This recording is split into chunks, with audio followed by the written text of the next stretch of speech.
آپ دیکھ رہے ہیں دنیا نیوز، میں ہوں عمران یوسف۔ ہیڈلائنز اب جان چکے ہیں۔ آغاز میں آپ کو بتائیں کہ حکومت کی یقین دہانی، پی ٹی آئی نے آج ڈی چوک پر احتجاج کی کال واپس لے لی۔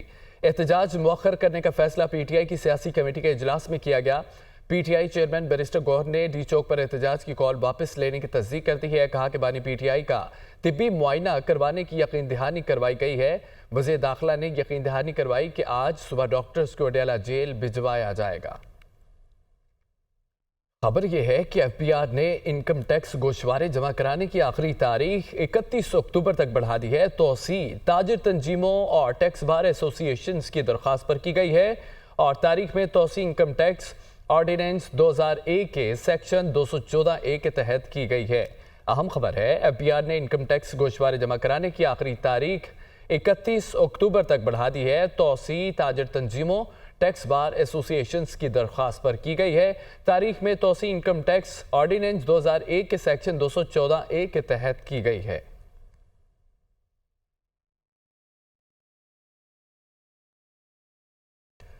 ناظرین، ایک اور خواب کی تکمیل، نیو گوادر انٹرنیشنل ایئرپورٹ پر کام مکمل ہو چکا ہے۔ پاکستان اور چین کے وزراء اعظم نے گوادر انٹرنیشنل ایئرپورٹ کا ورچوئل افتتاح کر دیا۔ وزیر اعظم ہاؤس میں دونوں ممالک کے درمیان مختلف معاہدوں کے MOUs دستخط کی تقریب بھی ہوئی۔ وزیر اعظم شہباز شریف اور چین کے وزیر اعظم لی چیانگ نے شرکت کی۔ Army chief general Syed Asim Munir بھی تقریب میں شریک ہوئے۔ تفصیلات دیکھتے ہیں اس رپورٹ میں۔ پاکستان اور چین کے درمیان سی پیک 2 کے تحت معاہدوں کے MOUs پر دستخط کی تقریب ہوئی، جس میں دونوں ممالک کے درمیان اسمارٹ کلاس رومز کے حوالے سے دستاویز کا تبادلہ ہوا۔ سی پیک کے تحت گوادر پر 7ویں جوائنٹ ورکنگ گروپ کے اجلاس کا انعقاد۔ سی پیک ورکنگ گروپ سے متعلق مفاہمتی یادداشت کی دستاویز کا تبادلہ کیا گیا۔ پاکستان اور چین کے درمیان کرنسی کے تبادلے کا بھی معاہدہ ہوا۔ دونوں ممالک کے درمیان انسانی وسائل کی ترقی، اطلاعات اور مواصلات کے شعبوں میں تعاون سے متعلق مفاہمتی یادداشت پر دستخط کیے گئے۔ تقریب سے خطاب کرتے ہوئے چین کے وزیر اعظم لی چیانگ نے کہا کہ پاکستان کی ترقی کے لیے چین اپنا کردار ادا کرتا رہے گا۔ دونوں ممالک کی تصوراتی شراکت داری وقت کے ساتھ گہری ہو رہی ہے۔ پاکستان کے عوام کی خوشحالی ہمارے دل کے بہت قریب ہے۔ مشترکہ مستقبل اور ترقیاتی اہداف کے لیے ہمارا عزم غیر متزلزل۔ وزیر اعظم شہباز شریف نے تقریب سے خطاب کرتے ہوئے کہا کہ پاکستان کی ترقی کے لیے چین کے پختہ عزم کے معترف ہیں۔ دو طرفہ معاہدے دونوں دوست ممالک کے درمیان نئے باب کا اضافہ ہے۔ معاشی ترقی کے ایجنڈے کو آگے بڑھانے میں چین نے نمایاں کردار ادا کیا۔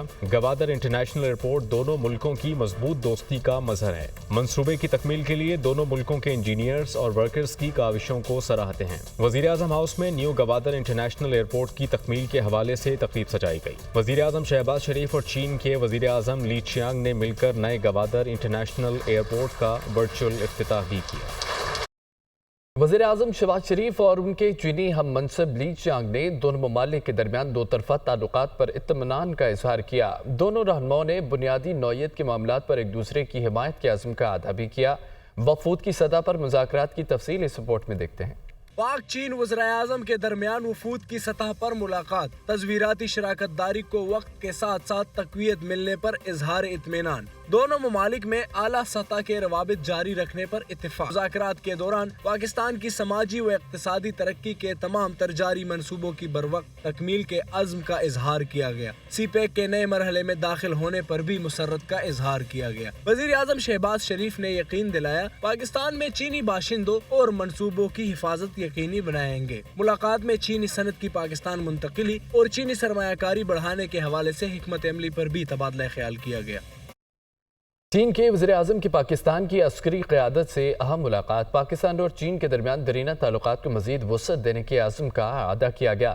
دونوں ممالک کے درمیان دفاع اور دہشت گردی کے حوالے سے امور بھی زیر بحث آئے۔ چین کے وزیر اعظم نے دہشت گردی کے خلاف جنگ میں پاکستان کے مسلح افواج کے کردار کو سراہا۔ اس جنگ میں پاکستان کی مکمل حمایت اور مدد کی یقین دہانی کرائی گئی۔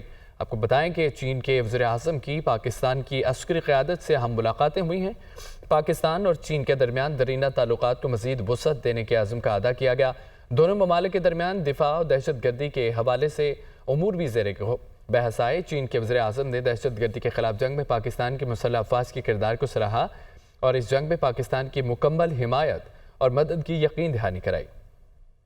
آگے بڑھتے ہوئے آپ کو بتائیں کہ D I G operations Lahore Faisal Kamran نے کہا ہے کہ لاہور میں کالج کی طالبہ سے زیادتی کے کوئی شواہد نہیں ملے۔ سوشل میڈیا پر جھوٹا پروپیگنڈا کیا گیا، جس کے بعد طلبہ نے احتجاج کیا، کسی مبینہ متاثرہ بچی کی نشاندہی نہیں ہوئی، جب کوئی وکٹم ہی سامنے نہیں آیا تو کس پر مقدمہ درج کریں؟ ابھی تک کوئی لڑکی سامنے آئی نہ ہی والدین۔ کالج کے CCTV کیمرے دیکھے ہیں، گارڈ کی نقل و حرکت بھی دیکھی ہے، لاہور کے تمام اسپتالوں کا ریکارڈ چیک کیا ہے، ایسے کسی بھی واقعے کے شواہد نہیں ملے۔ جب تک تصدیق نہیں ہوتی طلبہ پرسکون رہیں۔ والدین کو کہوں گا غیر تصدیق شدہ معلومات پر نہ جائیں، اپنے بچوں کو بھی یہ پیغام دیں، کسی کے پاس مصدقہ اطلاع ہے تو دیں، ہم فوری کارروائی کریں گے، مصدقہ معلومات ملے گی تو اپنی مدیت میں پرچہ دوں گا۔ وہ لاہور میں نیوز کانفرنس کر رہے تھے۔ پنجاب حکومت نے عجلت میں بغیر کسی ثبوت اور شواہد کے یک طرفہ کارروائی کرتے ہوئے کالج کی رجسٹریشن معطل کر دی ہے، جبکہ پنجاب پولیس کے آفیسر کا موقف ہے کہ اس طرح کا واقعہ رونما ہی نہیں ہوا۔ نجی کالج کے جس گارڈ پر الزام لگایا گیا وہ حراست میں ہے۔ ابھی تک کسی بچی کی طرف سے یہاں کوئی واقعہ پولیس میں رپورٹ نہیں ہوا۔ ایک بچی کا نام لیا گیا لیکن اس نام کی تمام بچیاں واقعے سے انکاری ہیں۔ وزیر اعلیٰ پنجاب ایک ایک لمحے کی رپورٹ لے رہی ہیں۔ وزیر اطلاعات پنجاب اسما بخاری کا یہ بیان تھا۔ نجی کالج کے جس گارڈ پر الزام لگایا گیا وہ حراست میں ہیں۔ ابھی تک کسی بچی کی طرف سے یہاں کوئی واقعے کی رپورٹ نہیں ہوئی۔ ایک بچی کا نام لیا گیا لیکن اس نام کی تمام بچیاں واقعے سے انکاری ہیں۔ وزیر اعلیٰ پنجاب ایک ایک لمحے کی رپورٹ لے رہی ہیں۔ وزیر اطلاعات پنجاب اسما بخاری کا بیان۔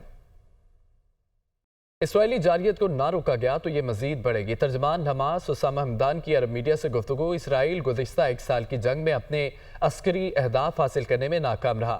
شمالی غزہ کے فلسطینیوں کا اسرائیلی جنوبی غزہ میں دھکیلنا چاہتا ہے۔ اسرائیل غزہ میں جنگ کے ذریعے کامیابی کا جھوٹا ناٹک رچا رہا ہے۔ اسرائیل کے خلاف مزاحمت اور دفاع کا دائرہ وسیع ہوگا۔ ترجمان حماس اسرائیلی جارحیت کو نہ روکا گیا تو یہ مزید بڑھے گی۔ ترجمان حماس اسامہ حمدان کی عرب میڈیا سے گفتگو۔